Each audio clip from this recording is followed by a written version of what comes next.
ঈদি আলম নবীজি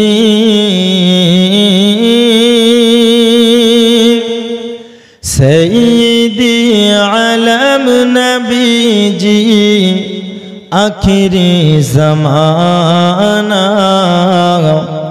उम्मत के ताराइते नबी दिलन रब्बना जोरे बोलो और आवाज करे হবে না সুবহানাল্লাহ। এতক্ষণে মনে হচ্ছে আপনারা শুনছেন। যিনারা এই যে ছন্ন ছড়া হয়ে বসে আছেন, আপনারা পিছনে না থেকে সামনের ফাঁকা জায়গাগুলো পূরণ করুন না। সামনেকার কাতার পুরো করুন আর কাতার সোজা করুন, নাকি? সামনেকার কাতার পূরণ না করে তো পিছনে দাঁড়ানো যাবে না। আপনারা সামনে এসে বসুন। হ্যাঁ, আর ওই যে গেটের সামনে যে জামাই বাবুগুলো দাঁড়িয়ে আছে, তাদেরকে বলবো আপনারা একটু সামনে এসে বসুন। চেয়ার মনে হয় আপনাদের জন্য ফাঁকা নেই। হ্যাঁ, তো জামাই বাবুকে বলবো আপনারা একটু সামনে এসে বসুন।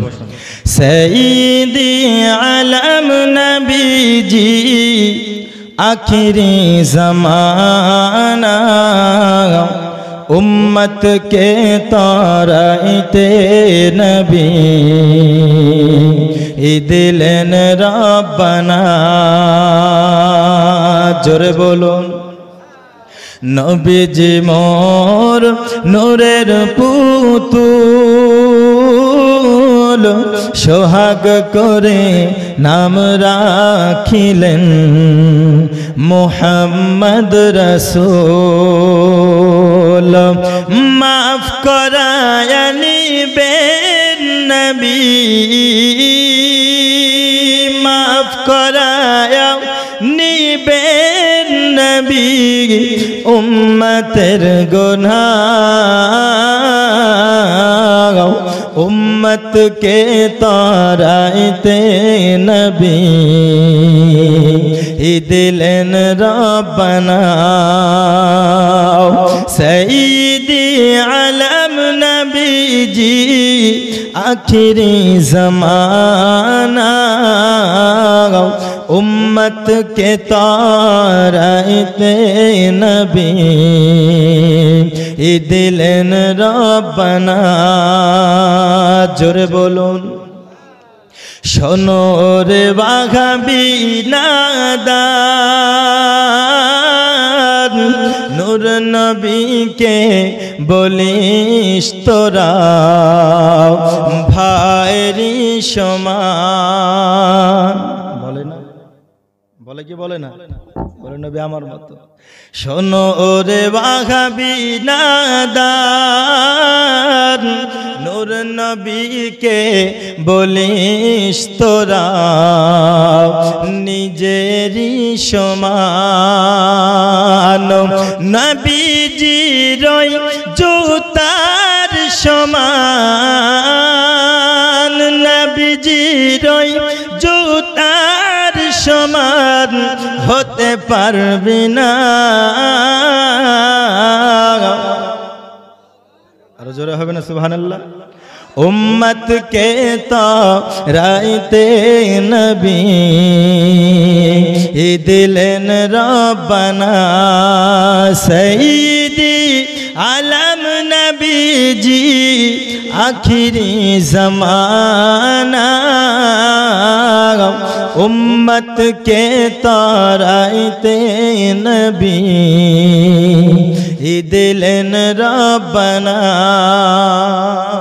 আলহামদুলিল্লাহ, যাবতীয় প্রশংসা সেই মহান রব্বুল আলামিনের জন্য, যিনি এক অদ্বিতীয় ওয়াহদাহুল্লাহ শরীক। তিনার লাখো কোটি শুকরিয়া এই যে তিনি আমাদেরকে আজকের রাত্রিতে কোনো জায়গায় না রেখে পবিত্র এই ওরস মোবারকে উপস্থিত হওয়ার তৌফিক দান করেছেন। তাই তিনার শুকরিয়া আদায় করি সকলে একবার উচ্চ স্বরে বলে আলহামদুলিল্লাহ। অতঃপর অগণিত দরুদ ও সালাম বর্ষিত অর্পিত নাজিল হোক आकाए नामदार ताजदार मदीना अहमद मुस्तफा मोहम्मद मुस्तफा सल्लल्लाहु ताला अलैहि वसल्लमेर उपरे सकले पड़े आल्लाहुम्मा आमीन। बेरादर इस्लाम, गजलटा आमी पढ़लाम आपनारा बुझते पारलेन तो? যে আমার নবী সাল্লাল্লাহু আলাইহি ওয়াসাল্লাম তিনার মতো তো দূরের কথা, তিনার জুতার সমানও কেউ হতে পারবে না। পারবে? পারবে না। কিন্তু জুতা তো দূরের কথা, কিছু কিছু মানুষ এখন নবীকে নিজের সঙ্গে মিশিয়ে দিচ্ছে না, নিজের সঙ্গে মিশিয়ে দিচ্ছে। আমার সঙ্গে একটু হ্যাঁ হইয়স্ন করবেন বাবাজি, করবেন তো? কথা একটু সাড়া দিবেন তো? হ্যাঁ, মনে হচ্ছে তো সামনের ব্যক্তিগুলো মনে হয় খিচুড়ি খেয়ে এসছে, পেছনের গুলো আর খায়নি কিছু, বুঝলেন? তো সকলেই খেয়ে এসেছে এবং সেই জাজবা নিয়ে বসবেন, বলবেনই বা কত দীর্ঘ, প্রায় 11টা বাজতে চললো। হ্যাঁ, তো যাই হোক, ব্যাটারির চার্জও বেশিক্ষণ থাকে না, তাই না? বেশিক্ষণ থাকে না। তাই যতদূর যাই, আল্লাহ পাক আল্লাহ তাআলার হুকুম একটু বলার চেষ্টা করবেন, ইনশাআল্লাহ সাড়া দেওয়ার চেষ্টা করবেন। জুতা তো দূরের কথা, এখন রাসূল সাল্লাল্লাহু আলাইহি সাল্লামকে আমাদের সঙ্গে মিশিয়ে দেওয়ার চেষ্টা করছে। বেরাদরান ইসলাম, ওই নবীকে নিজের মতো এবং আমার মতো বলছে, তাদেরকে যদি আমি জিজ্ঞাসা করি, তুমি আমার নবীকে আমার মতো কেন তুমি বলতেছো? তুমি আমার নবীর জুতার সমান তুমি হতে পারবে না। তুমি আমার নবীকে নিজের মতো মানুষ তুমি বলতেছো, কোন দলিলের ভিত্তিতে তুমি বলতেছো? হঠাৎ করে যেন কোরআনের আয়াত দিয়ে দেবেন। আল্লাহ পাক বলেছেন, কুল ইন্নামা আনা বাশারুম মিসলুকুম, হে নবী আপনি বলে দিন আমি তোমাদের মতো মানুষ। তোমাদের মতো ভাষা কোথায় বলেছেন? আল্লাহর কোরআনে। বন্ধুরে আমার সোনা মানিকেরা, আমি যে আয়াত পড়েছি, মহান আল্লাহ পাক আল্লাহ তাআলা পবিত্র কোরআন মাজিদে বলেছেন, ওয়া মা আরসালনাকা ইল্লা রাহমাতাল লিল আলামিন। ওগো আমার হাবিব, আমি আপনাকে দুনিয়ার বুকে পাঠাই নাই, কিন্তু পাঠিয়েছি সারা জগতের রহমত করে গো নবী। ওই নবী রাহমাতাল লিল আলামিন, যেই নবীকে ছাড়া আমার আল্লাহ পাক আল্লাহ তাআলা কাউকে রাহমাতাল লিল আলামিন বানান নাই, ওই নবীকে আমার আল্লাহ পাক আল্লাহ তাআলা ওই নবীকে ছাড়া কাউকে হাবিবুল্লাহ বানাই নাই। ওই নবীকে ছাড়া আল্লাহ পাক আল্লাহ তাআলা পৃথিবীর কোন মানুষ তো দূরের কথা, কোন নবীকেও হাবিবুল্লাহ উপাধি দেয় নাই। আর তুমি কত বড় মুখ নিয়ে বলো, তোমার কি লজ্জা লাগে না? তুমি আমার নবীকে তুমি আমার মতো বলতেছো। মহান আল্লাহ পাক আল্লাহ তাআলা কোন অংশে তোমার সঙ্গে আল্লাহ উদাহরণ দেয় নাই, আর তুমি কত নির্লজ্জর মতো বলতেছো নবী আমার মতো ভাষা। তুমি একটি আয়াত পেয়ে গেছো, আল্লাহ বলেছেন, কুল ইন্নামা আনা বাশারুম মিসলুকুম, ওগো নবী আপনি বলে দিন আমি তোমাদের মতো বাশার। তাহলে বিভ্রান্তে পড়ে গেল। কিছু কিছু মানুষ বলছে মৌলবীরাই বিপদে ফেলছে আমাদেরকে। এক মৌলবী বলছে মাটি, আর এক মৌলবী বলছে নূর। এক মৌলবী বলছে মাটি হবে না, আর এক মৌলবী বলছে মাটি। দুজনেই কোরআন থেকে দলিল দিচ্ছে, বলছে না দলিল দিচ্ছে। বিরাদরান ইসলাম আজিজান মুহতারাম, তো চলুন তারা যে দলিলটা দিয়েছে তাদের দলিলের দিকে একটু এগোনো যাক নাকি? আমাদের দলিল তো হাজার হাজার আছে আহলে সুন্নাত ওয়াল জামাত, তাই না? তাহলে তারা কি দলিল দেয়? কুল ইন্নামা আনা বাশারুম মিসলুকুম। আপনি সাধারণ পাবলিক, আপনাকে যদি একটি মৌলবী ও আপনার কোরআনের তরজমা করে শুনিয়ে দেয়, আল্লাহ বলেছেন হে নবী আপনি বলুন আমি তোমাদের মতো ভাষার। দেখো নবীকে আমাদের মতো বলতে বলেছে, আপনার জ্ঞানে কি বলবে? তাহলে নবীকে যখন আল্লাহ আমার মতো বলতে বলেছে, নবী যখন বলেছে আল্লাহর কোরআন বলছে, তাহলে নবী নিশ্চয় আমার মতো। এই কথা আবার কে বলছে জানেন? এই কথা আবার বলছে বড় মুফতি সাহেবের কাছে পাশ করা মৌলবী, বুঝলেন? পৃথিবীর সব থেকে বড় মুফতি সাহেবের কাছে পাশ করেছে, ওই মৌলবীতে কথা বলছে। পৃথিবীর সব থেকে বড় মুফতি সাহেব কি এখন জানেন? মৌলানা মোবাইল, বুঝলেন? মৌলানা মোবাইল, ইয়ার মতন মনে হয় আর বড় কোনো মুফতি নাই নাকি? বলবে নামাজ পড়তে পড়তে যদি বায়ু সরে যায় কি করতে হবে? গুগলে চলো খুঁজি, বুঝলেন? ওযু করতে করতে যদি হাওয়া বেরিয়ে যায় তাহলে কি করতে হবে? মোবাইলে খুঁজলে পাওয়া যাবে। ওই ইমামের কাছে যাওয়ার প্রয়োজন মনে করেন এখন মানুষ, করে কি? করে না। কোরআন বলুন হাদিস বলুন যাই বলুন না কেন, আজকে মোবাইলের মাধ্যমে অনেক মৌলানা হয়ে যাচ্ছে। মাদ্রাসায় যারা 10 বছর 7 বছর পড়াশোনা করেছে, এ বাবাজি আমার, তাদের কাছে কোনো রকমের জানতে চাই না। আজকে 1 বছর মোবাইল নিয়ে ঘাটাঘাটি করার পরে বিরাট বড় লেকচার মারতে শুরু করেছে, আজকে ভাইরাল হয়ে গেছে সারা পৃথিবীর বুকে। তার মতো আর কোনো বড় মৌলবী নাই। আর সেই বলছে আল্লাহ, আল্লাহ বলেছেন, সেই বলছে যে আমি তোমাদের মতো মানুষ। আল্লাহর নবী বলতে বলেছেন আল্লাহ, কথা বুঝলেন? একটু দরুদ শরীফ, আল্লাহুম্মা সাল্লি আলা মাওলানা মুহাম্মাদ ওয়া আলা আলি মাওলানা মুহাম্মাদ সাল্লাল্লাহু আলা মুহাম্মাদিন মুহাম্মদ হরদম জবান।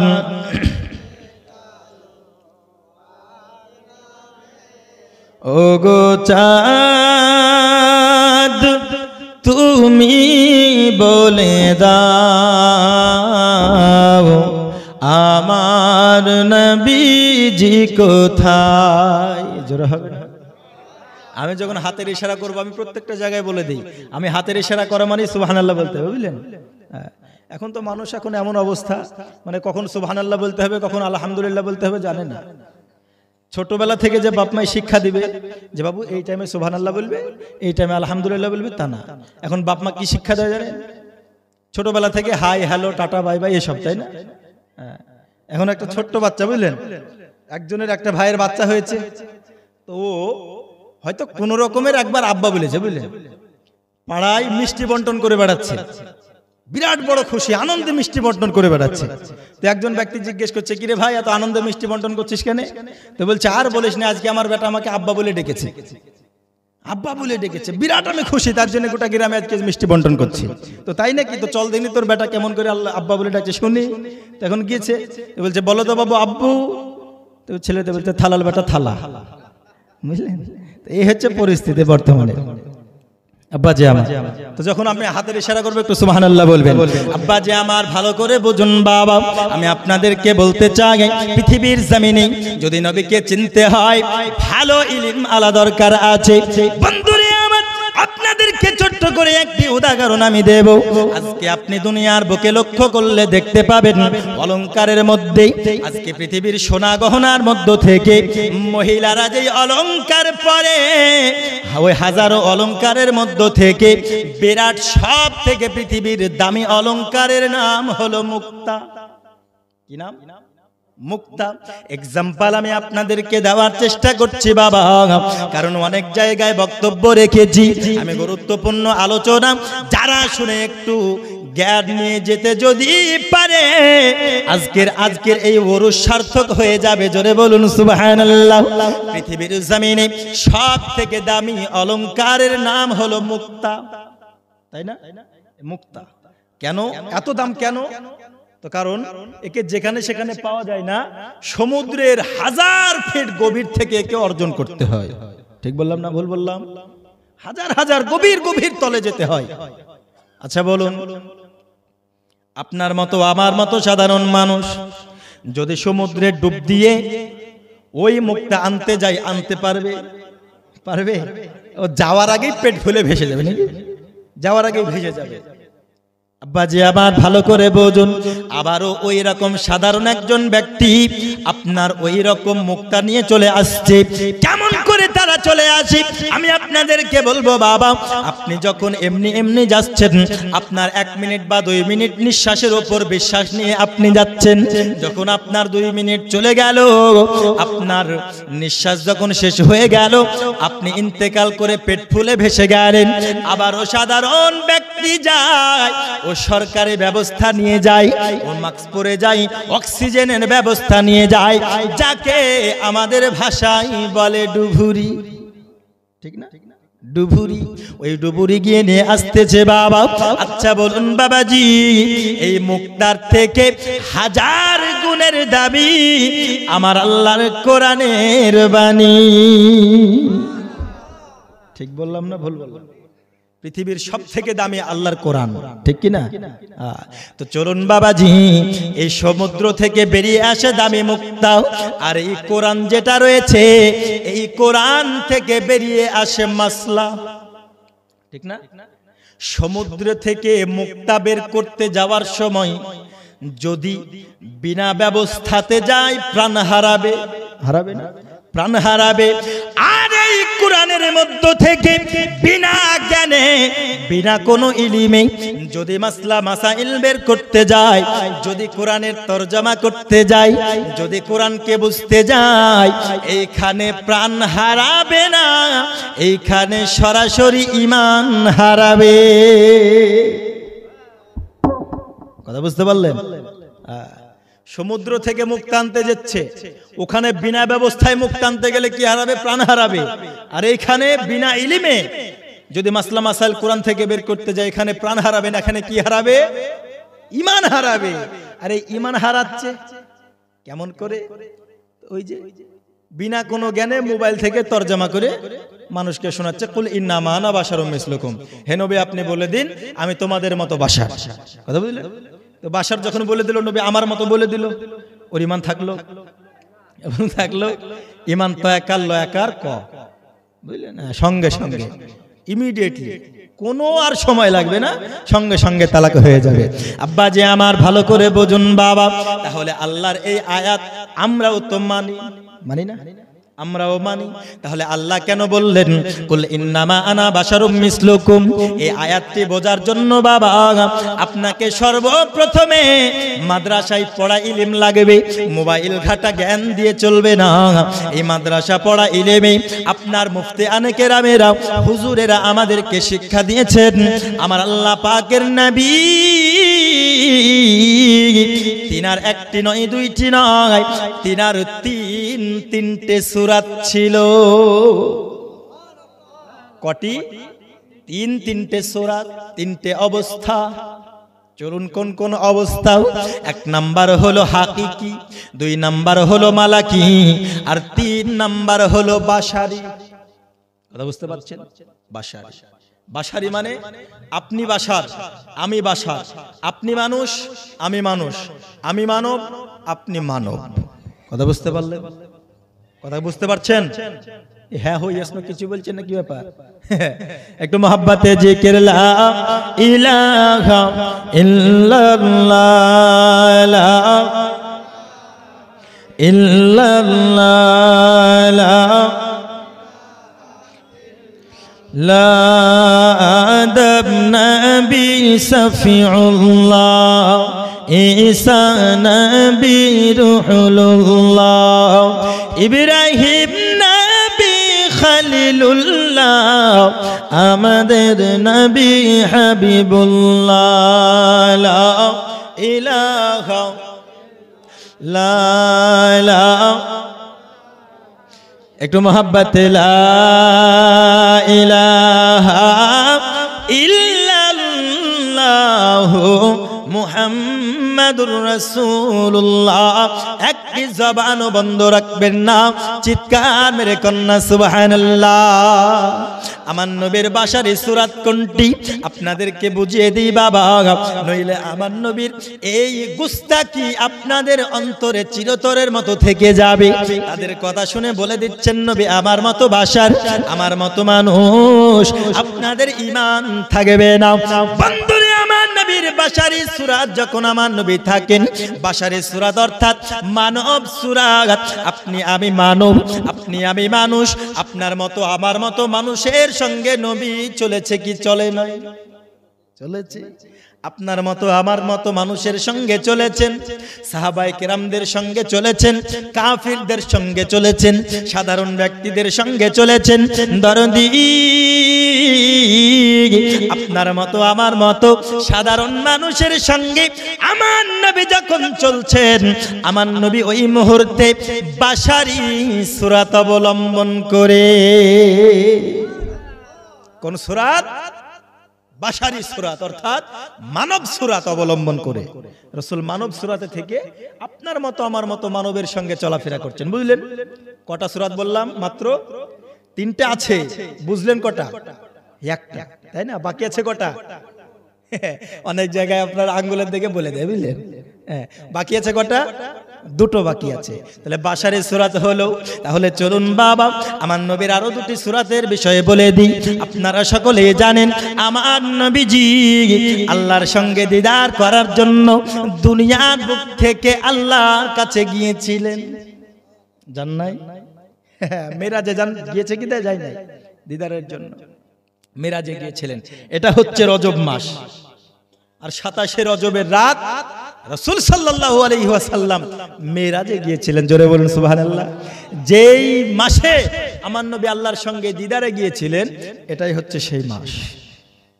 শুনে খুশি হলেন না বেজার হলেন? জোরে বলুন, খুশি হলেন না বেজার হলেন? যারা বেজার হলেন একটু হাত তুলেন তো। খুশি হলেন? যারা যারা খুশি একটু জোরে বললে ইয়া রাসূলুল্লাহ। আরো জোরে ইয়া রাসূলুল্লাহ।